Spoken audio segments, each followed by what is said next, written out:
Hello. Hello, Bronya. Hello, Sammy. How are Well, you? I'm very well, thank you. Shall I introduce today's guest? Please do. Very excited. Yes, yeah. Well, we met Natalie at the Cake and Bake show, and we interviewed you very briefly. But we're lucky enough to have you as a guest today, especially as you're in Lanzarote. Very Which is jealous. very nice. Thank you for having me. Oh, you're welcome. So Natalie runs a company called The Safety Expert as a chartered environmental health officer, a food safety advisor, trainer, and content creator. And before that, she worked as an environmental health officer. We find that environmental health can be sometimes a bit scary, especially when first setting up a business, when you are expecting your EHO visit. So Natalie is going to be answering some of our questions to put us at ease, hopefully. So hello again. Hello. Would you be able to tell us a bit about your background and why you're so passionate about health and safety? Yeah, of course. So my background, I qualified as an environmental health officer in 2011, a long time ago now, after having completed the MSc in environmental health at the University of Birmingham.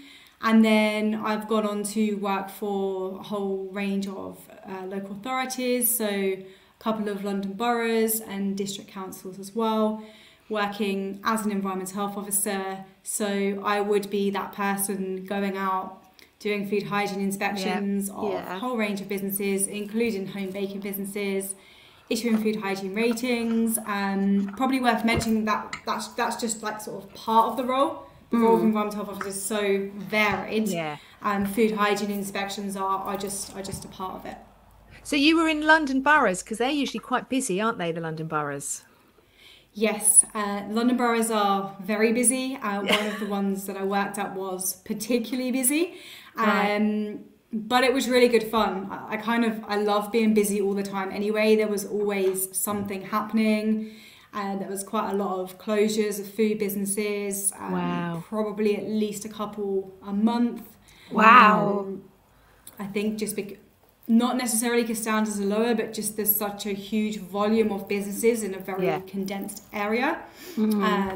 So yeah, challenging, busy, but good fun. Yeah, I expect as well a lot of businesses open and close quite quickly, don't they? Yeah, there's a massive sort of turnover of businesses. You can walk along a high street one week, you'll see a new business that's opened, and then the next week, but a few months later, that business could have completely gone, changed hands again, rebranded. There is a very high sort of turnover of businesses. I think it can be difficult setting up and running a food business, to be honest. Yeah, certainly is. Certainly is. Yeah, I agree. Right, so let's start with the absolute basics. In order to sell cakes and bakes from home business, we should be registered. We legally have to be registered with our local council. How do we do that? And how soon after registering can we actually make cakes? Yeah, great question. So the easiest way to register a food business is online.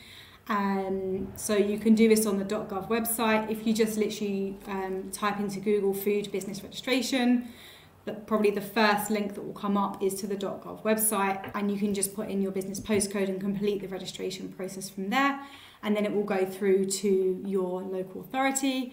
Alternatively, if you go onto your local authority's website, most of them will have a page where you can download a food business registration form if you prefer to print a form off, fill it in by hand, and then you can email it or post it to them. But I'd say the easiest way is online. And then you can start operating straight away. You don't need to wait for your food hygiene inspection. Probably worth mentioning, technically as the law goes, you're meant to register at least 28 days before you plan to start trading. Right. So if someone hasn't started their business yet and they've still got enough time to do that, then I would register the 28 days before. Let's say a business is trading already, but they haven't registered. Don't panic, just register straight away. Most local authorities are quite flexible with this 28 days before. Right. But it's just technically you are meant to do it 28 days before. So if you can, then and it's free as well. There's no charge to registering, is there? It's completely free. Completely free, and registration can't be refused either. Oh, interesting. Oh, never knew that. Oh, no, okay. I didn't know that either. Okay. When the EHO comes to visit, what can we expect to happen, and how long does a visit take? Okay, so normally a visit would take about an hour for a home baking business that's, say, making cakes from home. Inspections of other types of businesses may take longer, but for a home baking business, I'd say shouldn't be longer than an hour. Right. And what to expect. So the officer will have made an appointment. If you're operating from a private address, they need to make an appointment. So you'll know they're coming. So you're going to have a little bit of time to prepare as well. Yeah. First and foremost, I mean, I can kind of describe how I would approach this type of inspection. I would go in, you'd always try and make small talk with the business owner. You know that people can be nervous. Yeah. So sort of just ask some questions, show an interest in their business. And then I would normally sit down, and there's normally like a dining table or something in the kitchen area. And then I would first of all just want to get a bit more of an understanding about exactly what they're doing and what their process is. Right. And then that's kind of the business's opportunity just to explain literally what they do. You just need to tell someone what you do. So the type of cakes you make, maybe sort of the frequency that you're producing the cakes, and maybe just if the officer wants to know, just an overview of your process as to how, from when you receive an order, quickly through the steps of how you make the cake and then how you serve it to your customer. That's good just to get an understanding and an overview. And then I would start looking through the food safety paperwork. So, for example, food safety management system. So for a home baking business, they would probably be using the Safer Food, Better Business Pack. So I would have a look through this and check, have all of the relevant parts been filled in?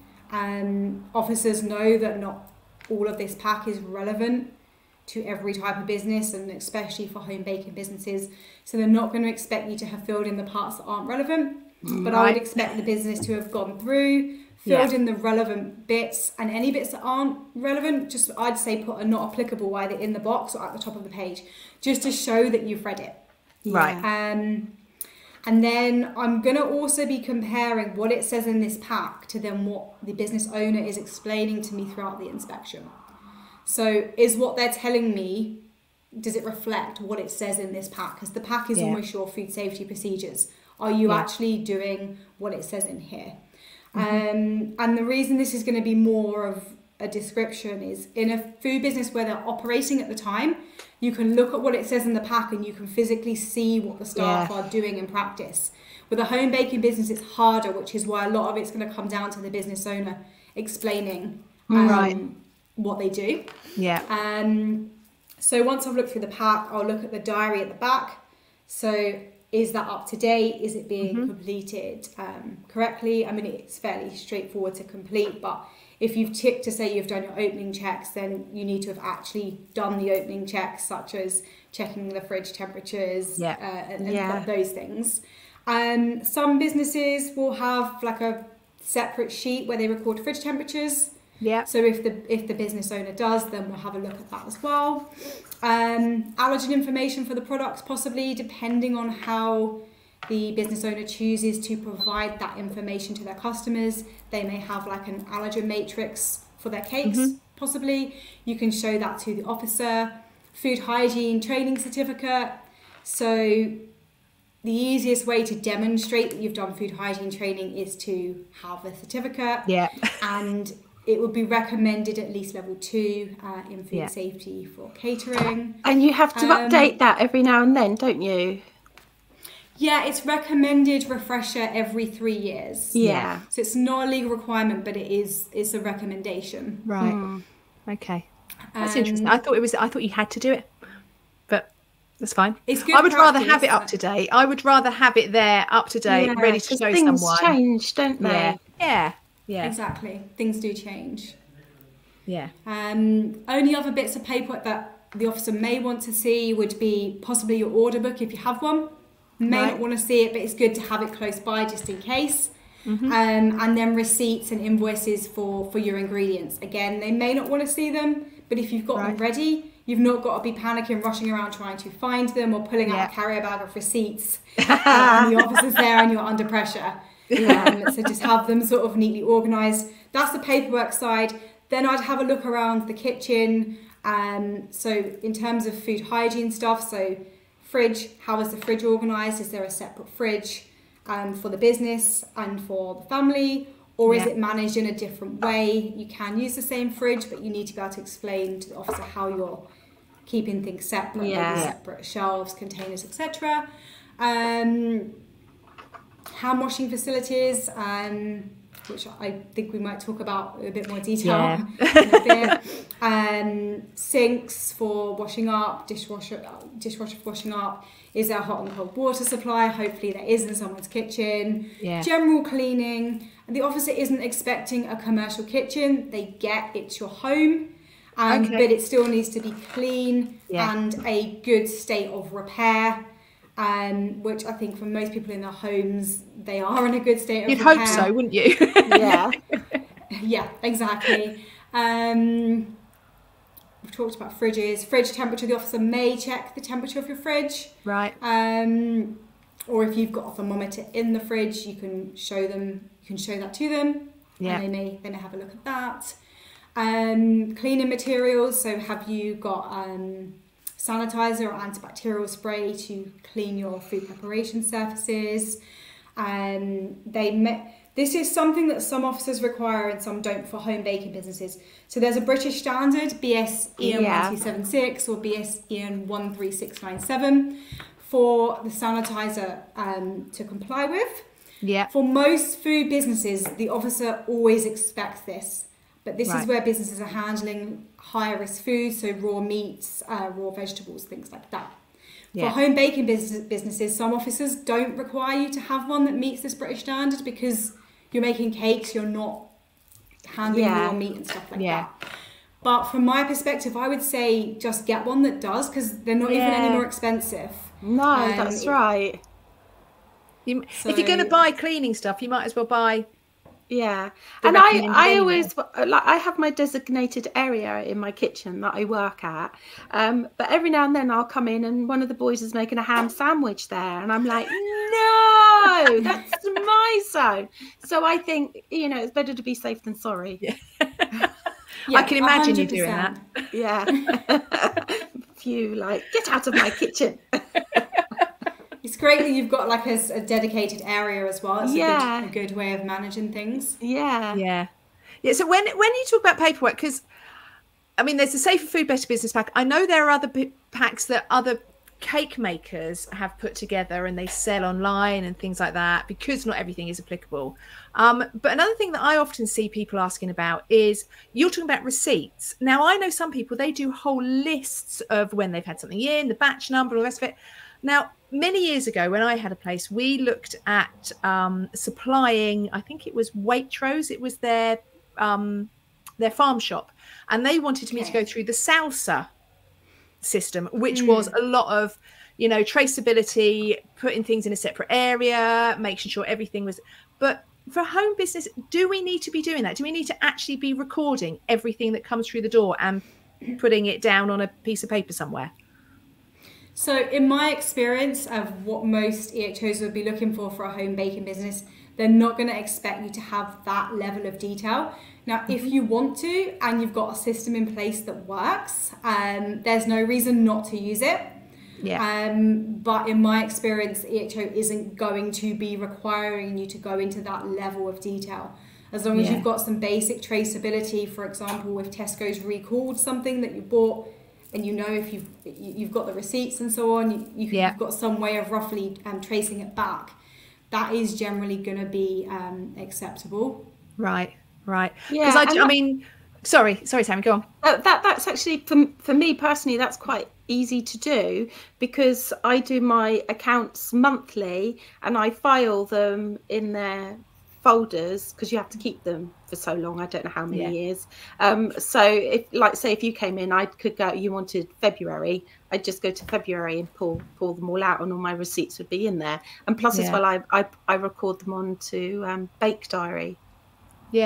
As well. But I mean, I know some people that they really panic that, you know, they're writing batch numbers and all the rest of it. And I know someone who does that. And I'm like, I've been doing this for 15 years and I've never done it. And that's part of the reason why we didn't do the Salsa in the end, because the amount of paperwork involved wasn't worth the effort for the amount of trade it was actually going to give us. So we kind of like we balanced it off and went there's because we don't buy in bulk either. And we'd have to be working.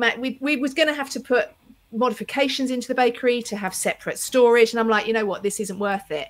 But I've never actually written down, I've never got my shopping in and then started writing lists.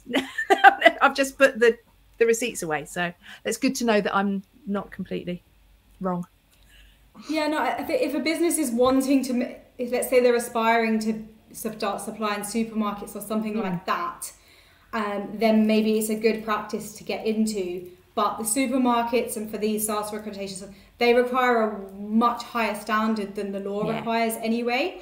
So I think it depends what direction someone wants to take their business as well. Like, what's their ultimate goal? Yeah, that wasn't ours. So, what common thing as bakers that we should do, we don't do? Is there something that bakers constantly make the same mistake?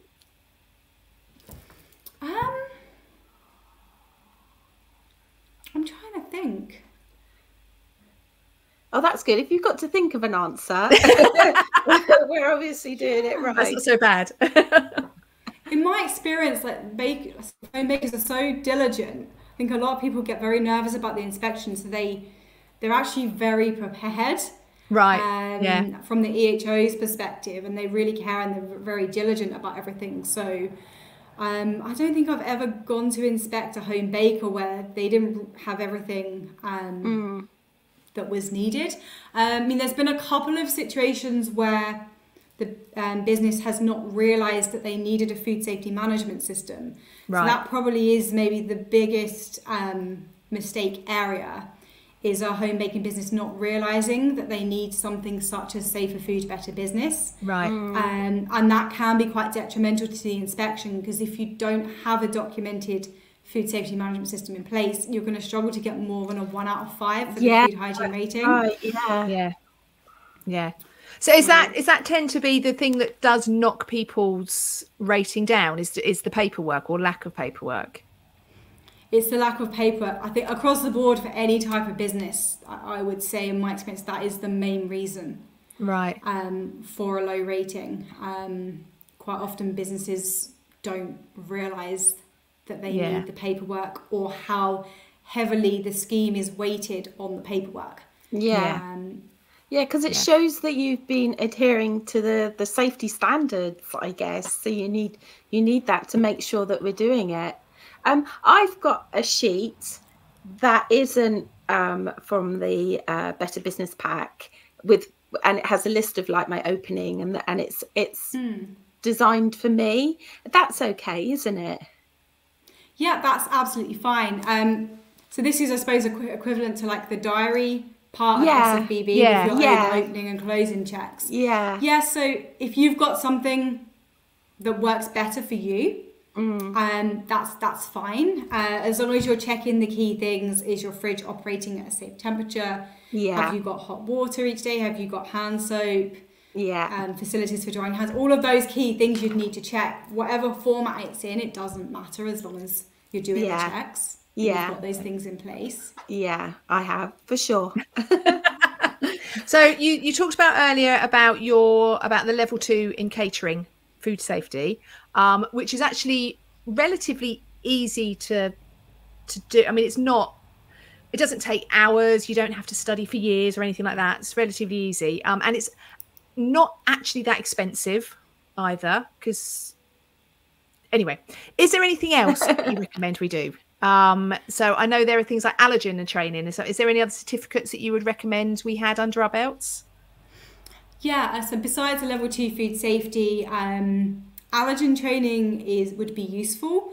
The Food Standards Agency does actually offer a free online food allergy training course. Oh, yeah. Do they? So, I didn't realise that. That's interesting to know. Yeah. Yeah, and it's free.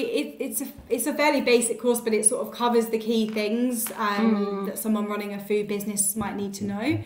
If anyone wants to access it, the easiest way to find it, just Google FSA for Food Standards Agency online food allergy training, and it will bring up the page to their course, and it's free. And you get a certificate at the end as well. So if you've got that to show the EHO as well as your level 2 food hygiene certificate, you're going to be better, even more impressed. More brownie points. Sorry, I turned my piece of paper over. She's making notes. I can see it. Yeah, gonna check that out. As someone, so I've got my own fridge, for designated cake fridge. I'm the only person that uses it, though I do know the boys go in to check to see if there's any cake in there or anything that they can nick. If I don't label the food in there, is this wrong? I date stuff, but as I have a quick turnaround and rotation on the products and I know what's in my fridge, would this be classed as incorrect? Okay. The key thing is that you're able to keep track of the dates. So when things need to be thrown away by, especially used by dates. Yeah. I think if it's just one person working in the business, and therefore you know what each thing is. So you're talking about labeling it with the name of the like I'll put the dates on and stuff, but I won't go like I just know where everything is. I know that's vanilla buttercream. I know that. I was going to say, is it things like, you've got a bit of buttercream left over and you don't necessarily say what flavour it is? And chocolate ganache and things like that. Yeah, I don't think officers would have an issue with that if you're, during the inspection, able to confidently explain to them how you're managing it. Like you've just explained to us. If you're able to explain your system, and the key thing is, you're making sure there's not any food that's going to be past the use by date. And there's not going to be any risk if it comes to, say, like allergens, for example. If you know what something is and you know what the ingredients are in it, and you can then check from the ingredients list on the original product label, etc. If you can manage all of those things, I don't think the officer would have an issue with it. Of course, if someone wants to label the items, if they're not sure, they might not remember, something like that, then they can do so. But I think, it sounds like you've got your system. It works for you. You'd be able to explain it confidently to the officer. And I kind of you have to clean your fridge weekly. Well, I do my weekly anyway, so you know what's in there. You can and I rotate everything. Like I have all my jams in there and my curds. So good answer. I'm happy. Good answer. That. Less work for you. So I'm sort of like a member of many Facebook groups, and you always see people like panicking when they're starting because they've got their EHO, and this is my first. And a question that comes up a lot, and I actually genuinely don't know the answer to this. So it's about taking fridge temperatures. So you have to take your fridge temperatures because everything has to be at a certain temperature. Do we have to take them every single day? Or is it only on bake days when you're doing your opening and closing checks? Yeah, good question. I see this question a lot as well. So my answer to this is, if you're storing food, if you've got food in your fridge for your business, then you need to be checking the fridge temperature. So if you just check the temperatures on the days you're baking, but there's been food in your fridge for a couple of days before and the temperature wasn't at a safe temperature, you're not going to know. Right. So anytime you've got food in your fridges for your business, I will be checking the fridge temperatures on those days. If there's days where you have nothing in your fridges, then you don't need to check the temperature. Perfect. So I'd say days you're storing food and days you're baking. If that makes sense. That does make sense. I take my temperature every day. Yeah, but I've seen so many people say, "Oh no, you just have to do it on the days you're baking." I'm like, "Yeah, but what about the stuff?" But That's right. Yeah. Good answer again. Yes. If you've got stuff in the fridge every day, it is better to check the fridge temperature. You need to check it. Yeah, because sometimes it dips and sometimes it's higher. I suppose it depends on the temperature of the air outside as well, or how many times you've been in your fridge. Yeah, how many times people open that door? Yeah. Yeah, exactly. So we talked about this earlier. Hand washing sinks. Hand washing sinks in a domestic environment.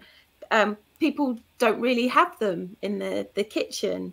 So should we have a separate a separate sink? What can you recommend? I've actually got a downstairs toilet which is literally next to the kitchen, so I class that as my hand washing sink. Okay.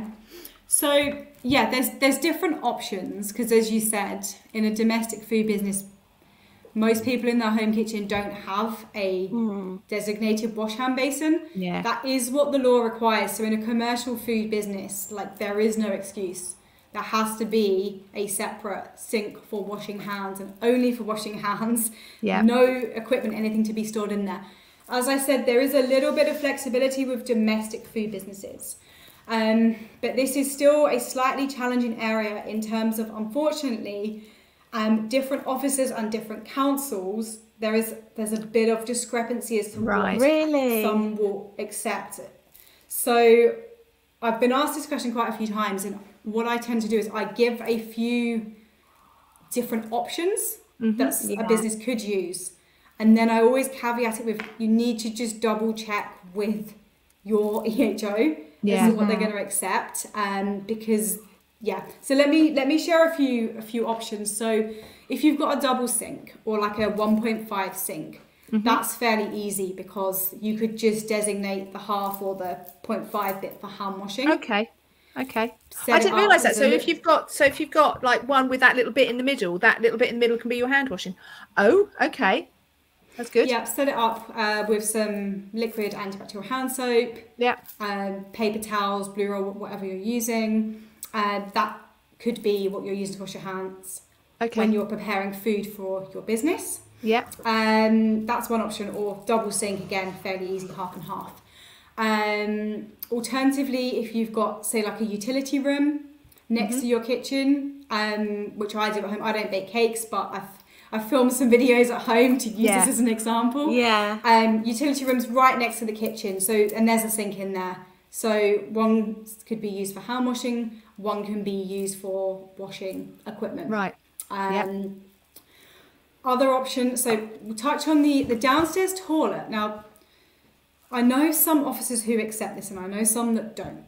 And the reason some don't is because it's a toilet, and unlikely, but if the toilet was flushed and the door's open, you can get aerosols coming through into the kitchen area. So this could be a reason why some don't accept it. Others will, and I'm guessing, Sammy, in your case, the EHO who did your inspection, I haven't been inspected yet since I've lived here. Okay. I haven't been either, but we'll go on to that in a minute. Okay. It may be acceptable, it may not. So I tend to tell people to see if you can think of any other options first. If the sink for the toilet is in a separate room to the actual toilet, then that would probably be okay. Other options, just create a temporary wash hand basin station. So get a bowl, fill it with warm water, put some liquid hand soap, paper towels next to it. You can use that for washing your hands. You'll then just need to each time tip it into the sink, refill it with warm water. So you could do that. Final option is to clean and disinfect the single sink after every use.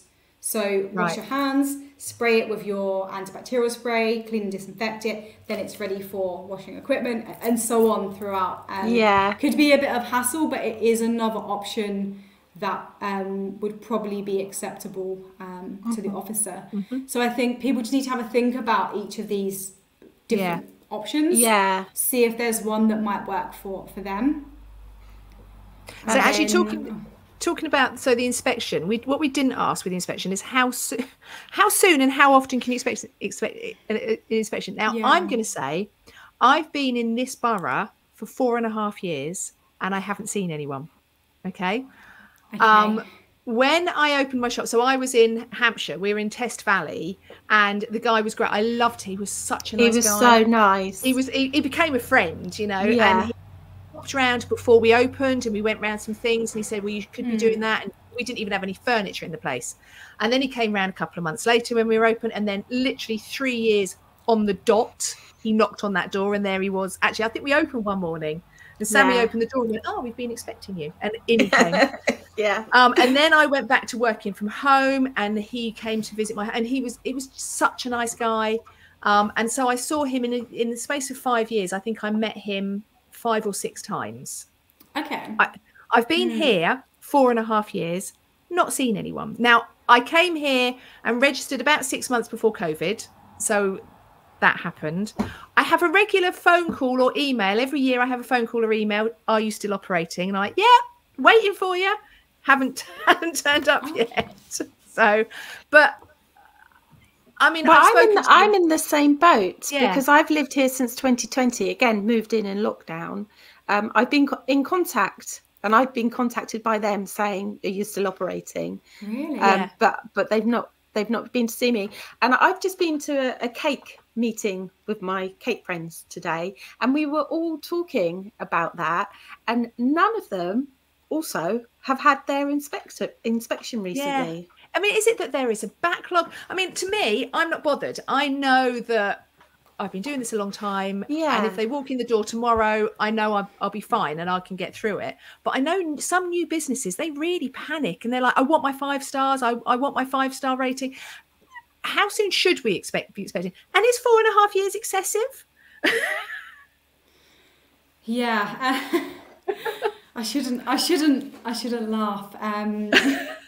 So local authorities are struggling with resources, staffing issues, etc. COVID really didn't help. For many local authorities, there was already a backlog of inspections. During COVID, there was a period of time where most local authorities kind of put a hold on food hygiene inspections for a period of time. So that made that backlog even worse. So I think genuinely practically every local authority is struggling at the moment. There's going to be a massive backlog of inspections, a shortage of officers to do the inspections. So I wouldn't be surprised for any business if you're waiting quite a while. It's good news that you've received emails from them asking, are you still operating? Because my first thought was, has maybe your food business registration been lost? But you've got written communication from them, so that's not the case. So I think it is just a case of sitting back and waiting. And I guess we're quite low risk, aren't we? You know, I've never heard of anyone dying of cake yet, you know. No, exactly. In terms of the risk rating scheme that local authorities would be using, cake makers would be in the lowest risk category. So they are focusing their efforts at the moment on like the highest risk businesses, whether that's the most poor, like the poor performing businesses, or higher risk businesses that are say nurseries, hospitals, care homes, where they're serving higher risk groups. That's where they're really putting their resources. I think if someone's desperate for their inspection, there's no harm in dropping them an email, just saying, I just want to check, have you definitely received my registration? And do you know roughly when someone may come out? That could I actually did that when I moved here, because I was like, I haven't heard anything yet. So I did email them and they said, no, don't worry, we'll be in contact. But that was 2020. See, I did have, and I know as a home food business, we should have an appointment made And Yeah. I understand. But I was out one day. So me and my husband were out, and I had a card through the door saying, "Sorry, we missed you." And so I phoned them up and I'm like, are you allowed to do that? And they went, "You don't have to let me in, but we just happened to be passing and we saw that you were on the books and we hadn't been." Now that was 3 years ago, but but he did say, "Don't worry, you didn't have to let me in if I did turn up." I mean, I wouldn't have had a problem, but it's just I was led to believe that they shouldn't do that for a home business. But yeah, so they've kind of tried to, but I wasn't in at the time, so I didn't get it done. It's interesting you say that someone did just turn up. That's potentially a little bit naughty. Right. The only time I would know like that to happen, or that I would have just turned up at their domestic address, is where for months you've been trying to contact the business owner and you can't get through. Yeah. Then you may go and knock just to find out, are you still operating? You wouldn't necessarily say, "Can I come in and do the inspection now?" But you may say, "Can we make an appointment now?" Right. Or you may put a calling card through. But that would normally be if you tried to get hold of the business via email, phone, etc., and you haven't been able to.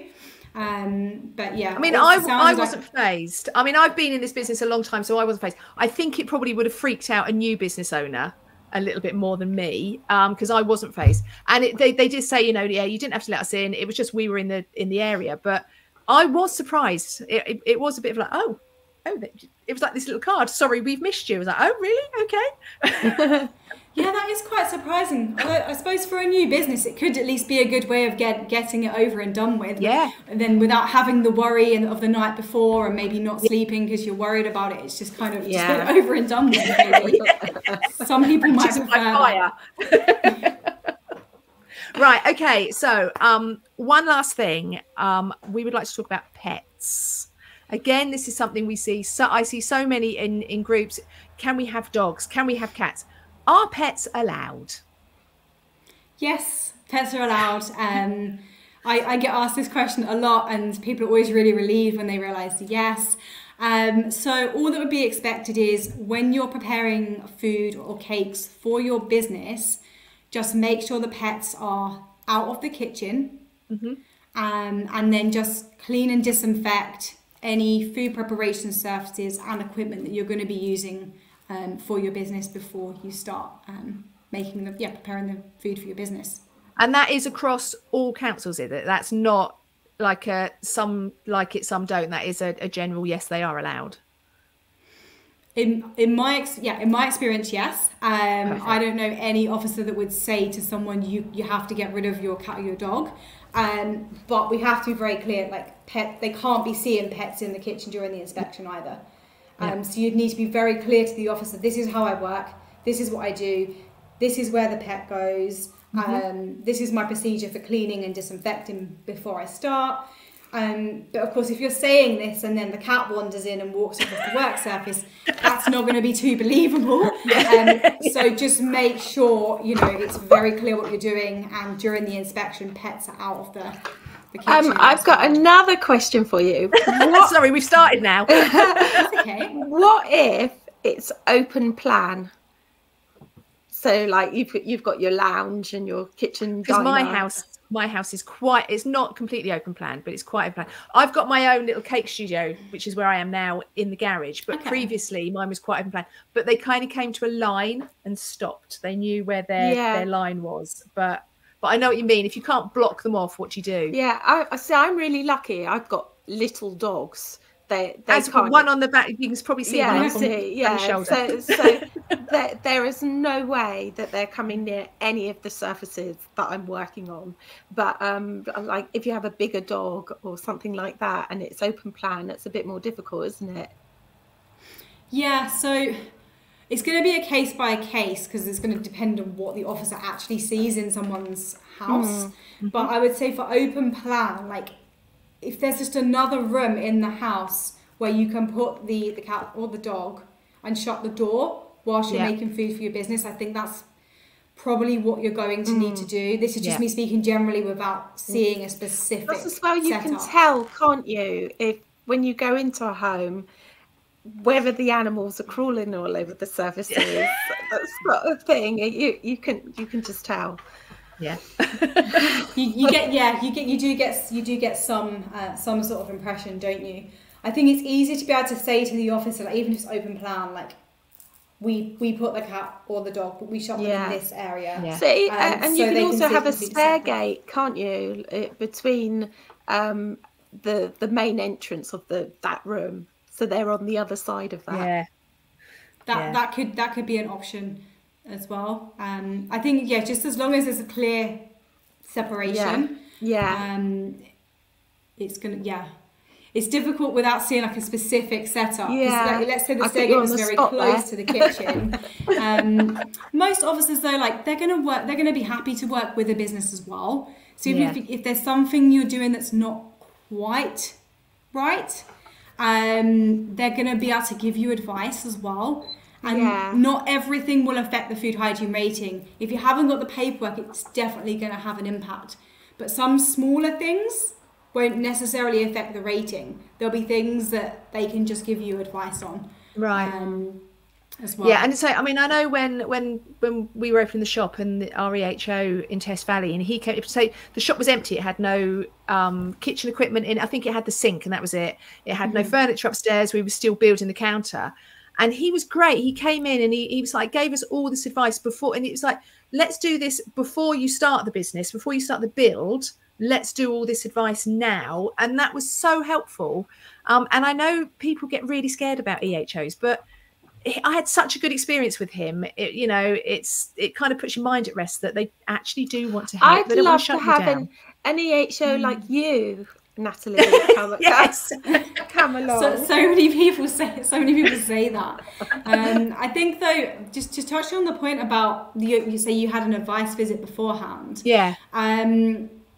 This is what I say to sort of some home food businesses, is that when the officer rings you to make the appointment for your inspection, on that phone call, just use that as an opportunity. Like, you can't ask them every single question under the sun, but if there's a couple of things that you're not sure about that you want to make sure you've got right before the inspection, just if it's the officer that's ringing you, which most of the time it will be, just ask them on the phone. So for example, the wash hand basin situation, if you've got a rough idea of what you're going to do, but you want to just check they're going to be happy with it, just say, this is what I'm currently doing for hand washing. I've thought it through. This is what I'm currently doing. Well, is this acceptable to you? And then you wouldn't know before they even come and do the inspection. And if they say, no, actually, I prefer you to do this, then you've got a bit of time to get that in place. Yeah. Excellent advice. Thank you. Thank you so much for coming. We probably could sit and actually have a million more questions. But we'll have to do another podcast. Definitely. It was so easy to write the questions. Sometimes you're like, oh, well, I don't know what questions to ask. But it's like, boof, boof, boof. I just wrote them all down. Yeah. Right. So if you could let our listener know where they can find you online, socials, what you offer, how you can help them, all that kind of thing. Yes. So I'm very active on Instagram. I'm always posting food safety tips and advice to help small businesses. So if you want to find me on Instagram, it's _safety_expert. I also, through my website, offer an online video-based level 2 food hygiene course.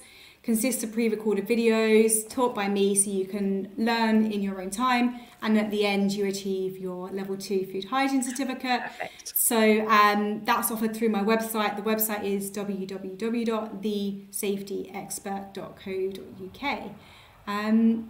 I love your Instagram posts. Oh, thank you. You're welcome. As long as people find them helpful and useful, then they I'm are. happy. That's what it's all about. Yeah. Brilliant. So do you do consulting as well, or is it that sort of like for bigger businesses usually rather than? Yeah, so I've done consultancy for many years, mainly for larger businesses. Yeah. So in-house auditing, in-house training. I occasionally do some sort of one-to-one advice sessions with small business owners, for example, over Zoom, which I charge a small fee for. I don't massively advertise it just because I only have a certain number of hours in the day, and there's so many sort of different things to do with running the business. But that's something I do occasionally as well. But the main focus is the video-based food hygiene training, and I'm planning to create more video-based courses as well. So one on how to get your 5-star food hygiene rating, one on literally step-by-step how to complete safer food, better business. So these are a couple I'm thinking of creating. So if it's of interest to any of your listeners, if they want to just let me know, drop me a message on Instagram. The more people that say they want these products, then the quicker I'm going to create them. Perfect. Well, thank you so much for coming and chatting. We could be here all afternoon. And we will. I think we will see you again at some time. Yeah, I think so. Yeah, or maybe we could do an allergens one. Yes. Get all your questions together, and we'll plan that for a couple of months.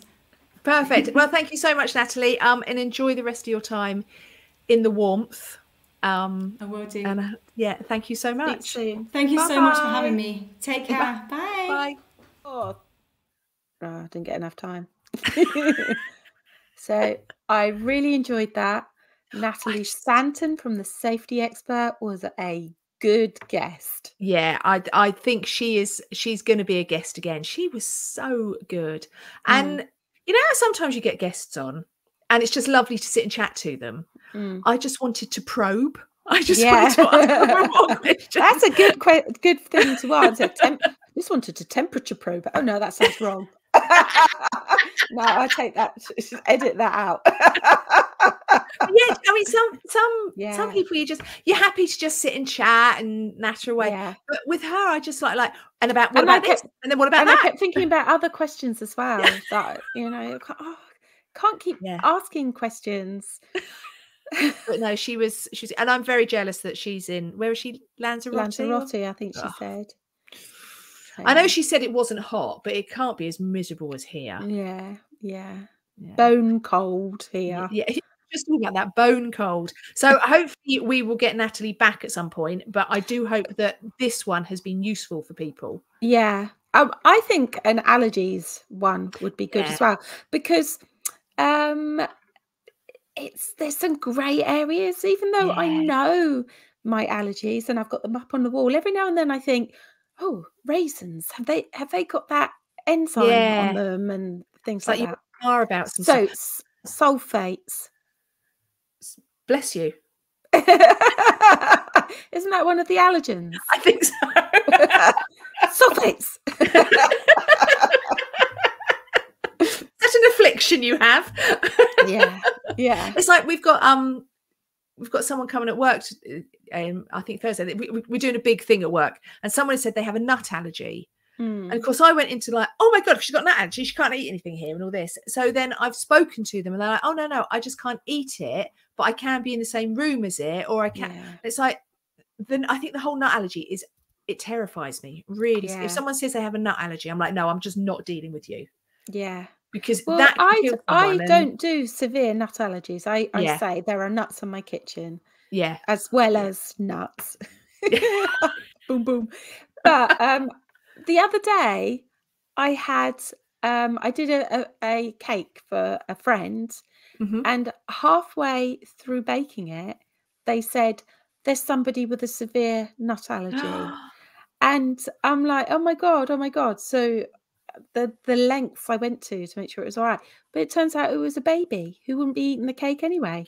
Oh, for heaven's sake. But I know it was a severe nut allergy, but it was a cake without nuts in it anyway. But, anyway, but, I mean, I know there are some people that they just have to go near right. So there's a thing, there's an Instagram profile I follow, and it's actually a dog, right? So it's a dog that sniffs out something that someone's allergic to, and it's I don't know whether it's a nut or whatever, but they sniff out the allergy. And someone picked, I think they touched a cupboard, and then put their hand down, and the dog sniffed it, and the dog was like, no, you can't eat because it was on the hand. Wow.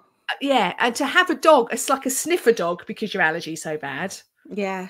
Wow. I mean, sniffer dog because they're cute, but you know. Yeah, that's pretty cool, isn't it? Yeah, we're lucky there are creatures out there that can help us. Yeah, we are lucky to have dogs. We are definitely lucky to have dogs.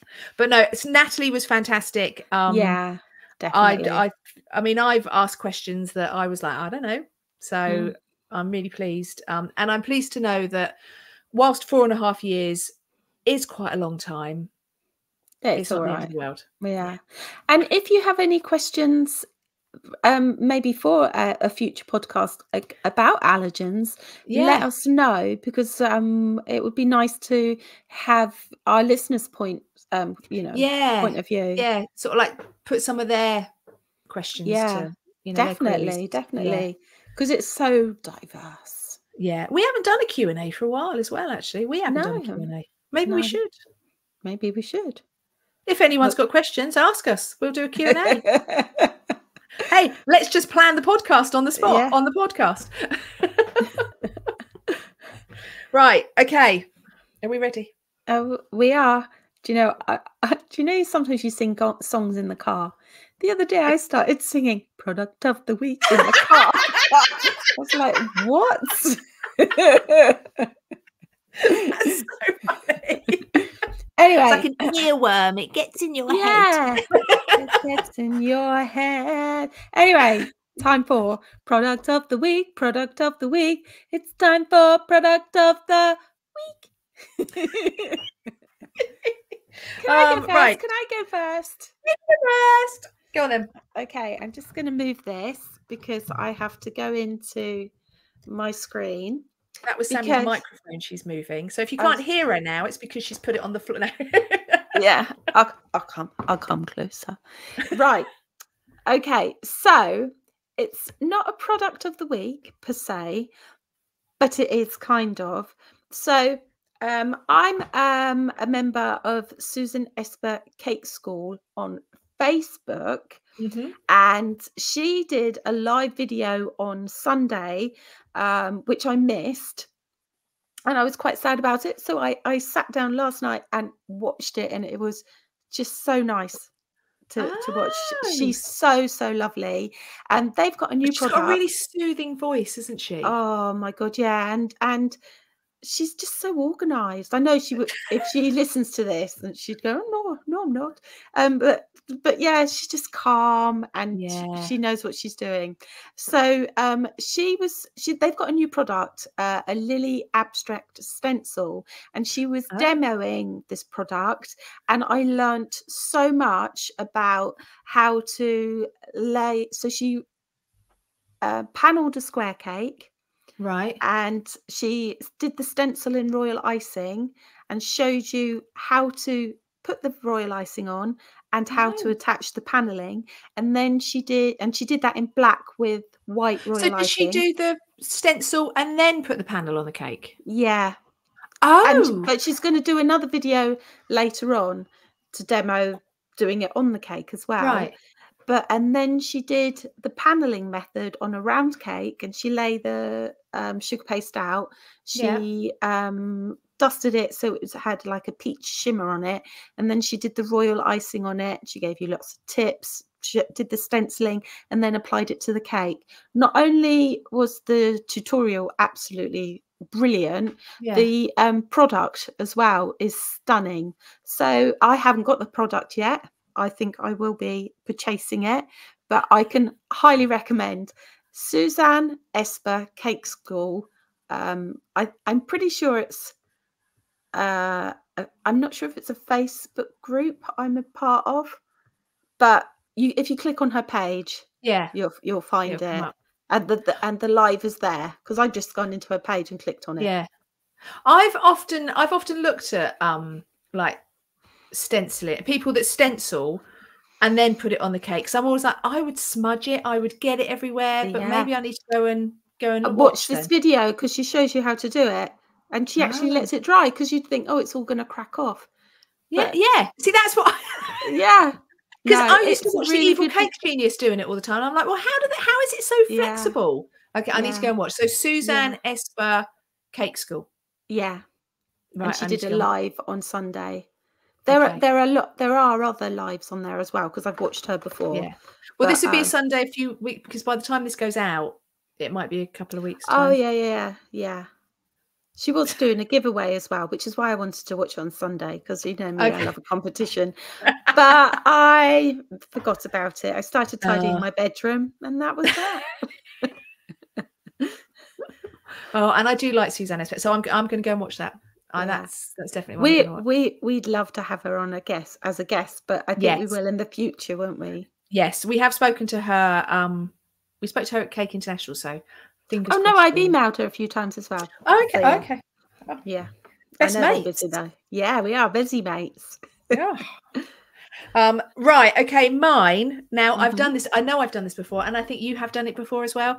And people are going to roll their eyes at me again, going, "Oh, for God's sake, not that again!"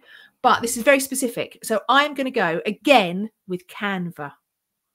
Oh yeah, I love Canva. Right, so I'm going to go with the Canva Professional because I messaged you about this the other day. I got really excited. I'm like, "Oh my God, you did? Yes, yeah. And I actually went in and had a look, and I agree. Right, I think I used it as well. It's brilliant. So Canva Professional has got a content planner. So if you're use it. It's so good. So if you're doing something on Canva, so say you're doing an Instagram, it doesn't support Reels and it doesn't support Stories yet. But if you're doing something, say an Instagram post or a Facebook post or a pin, because I've been doing quite a few pins, you can do your thing, your pin or your post, and then when you go to save it or share it, you can schedule it on Pinterest, Instagram. You can also do it on TikTok, but then it takes you to the TikTok app. So it will do it on all and Instagram. So all of them, and you can schedule it, and then you can schedule it in advance, and you can put in a title, you can put in the description. On Instagram, you can't tag people. So that's one thing you can't do, but it does everything else. And then you schedule it. And then when you go to the apps, it has a content planner and it has a calendar, and it will show you everything that's coming up and where you've scheduled it to. Yeah. Blew my mind. It just blew my mind. I didn't know about that last part, but when you told me, I actually went in and I have scheduled a post. Have you? For February. Yeah. So you know when you go back to the homepage, you go to apps, there's a content planner, and it will bring up a calendar on the screen, and you can see where you've scheduled things into it. Brilliant. And the other thing is that when you go into, if you're making a post, if you go into the apps there and you attach your Instagram to it, so you go to the Instagram app and then you can log in through Canva onto your Instagram. You know when you're doing so a post and you want to put a picture in it, you can take things from directly from your Instagram feed and put them in a post, and it doesn't have the Instagram watermark. So if you've done a reel and then you want to share that reel somewhere else, but you don't want the Instagram watermark, use the app on Canva and it just takes it off like a piece of media, like a photo or a video, and it won't put the watermark on it. So you can then repurpose all your posts from Instagram, and then you can schedule them into Facebook or Pinterest and put them all on the content planner. So it's Canva Professional is $12.99 a month or $99.99 a year. I think Canva is the best money I spend in my business for marketing. I use it so much. Yeah, it's really good. Yeah, I use it for everything. So if you're watching this on YouTube, all the stuff around the outside I've done on Canva. Hello on YouTube. So all the bits and pieces around the outside I've done on Canva. I do reels on Canva. I just do so much on Canva. But this, blew my mind. Content planner. What? So you don't have to buy later or whatever. You can do it all on your Canva. Like it. Yeah. So that's it. All right. Okay then. Okay. Goodbye. All right. Abrupt. Do you know what? Whilst we were talking then, I was like, why is Bronya shouting? You're so loud. It's not. I put my microphone on the volume button and you turned it up. Sorry to have shouted. Didn't mean to. So as always, please like, subscribe, rate, review, join our Instagram, Business of Cake Making. We're on Instagram. Check out our blog, daisycakeandco.com. Yeah. Send us a message and we will read it out. What was that? I keep going. Yep. Yeah. Send us a message and we will read it out on an episode. Lovely to hear your voices. And we've hit 50k. Woohoo! 50k downloads. 50k downloads. So on that high, we are going to say goodbye. Bye.